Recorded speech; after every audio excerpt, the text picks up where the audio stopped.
Hello दोस्तों, मैं रवि, आपका दोस्त। इससे पहले वाली वीडियो में मैंने मैकेंडर के हृदय असल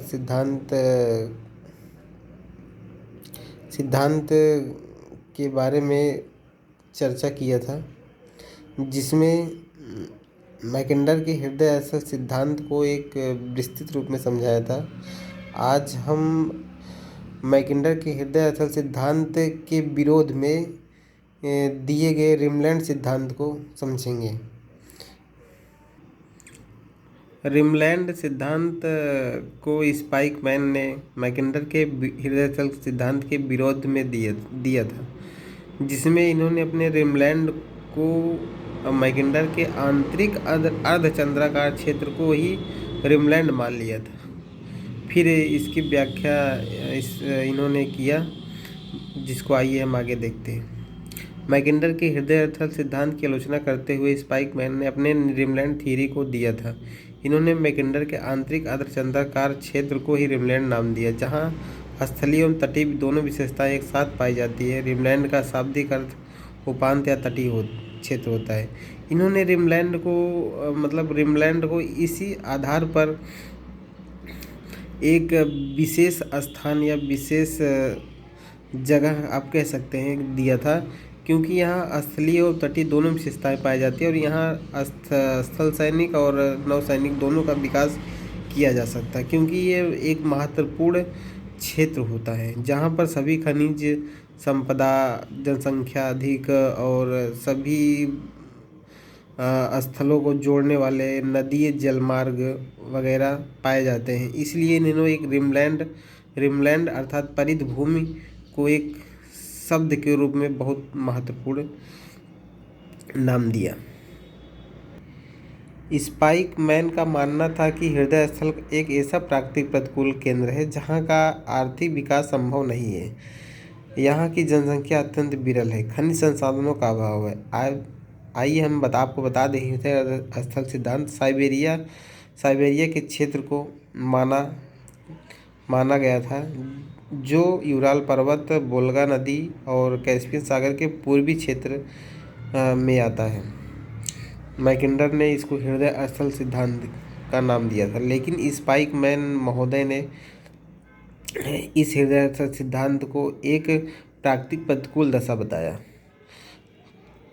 आइए हम आगे देखते हैं। भौगोलिक एवं जलवायु दशाएं जो है प्रतिकूल हैं। इस दशा में यहाँ स्थलीय सेना को विकसित करना संभव नहीं है। इसके विपरीत तटीय देशों में एक स्थलीय व जलीय दोनों सेनाओं का विकास किया जा सकता है। स्पाइकमैन के रिमलैंड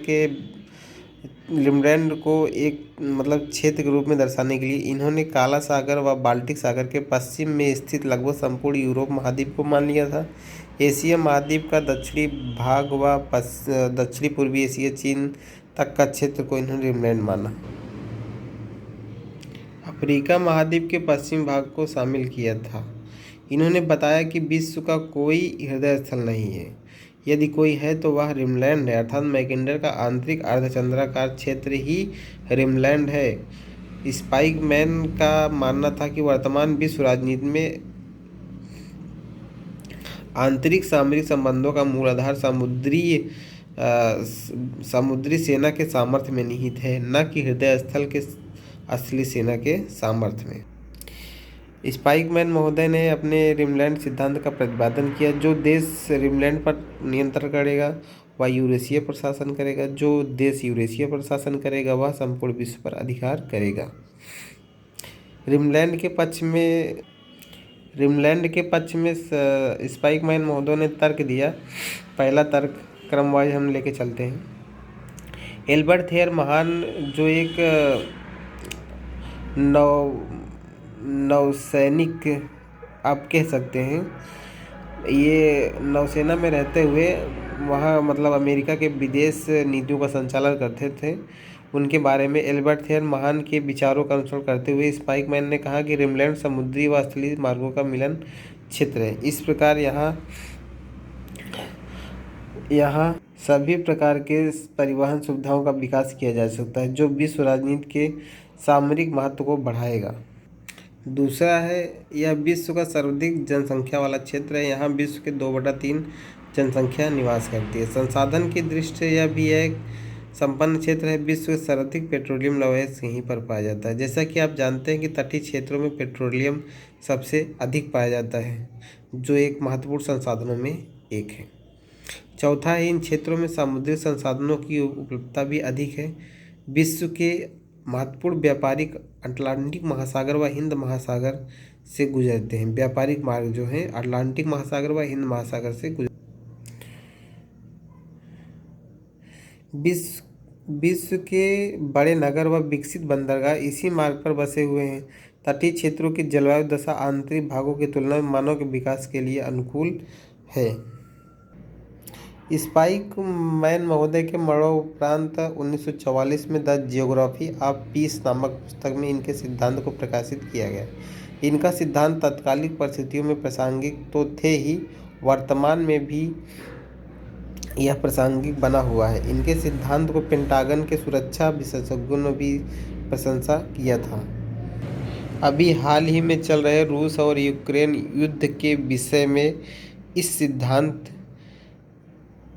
को जोड़कर आप कमेंट बॉक्स में अपना उत्तर या प्रश्न पूछ सकते हैं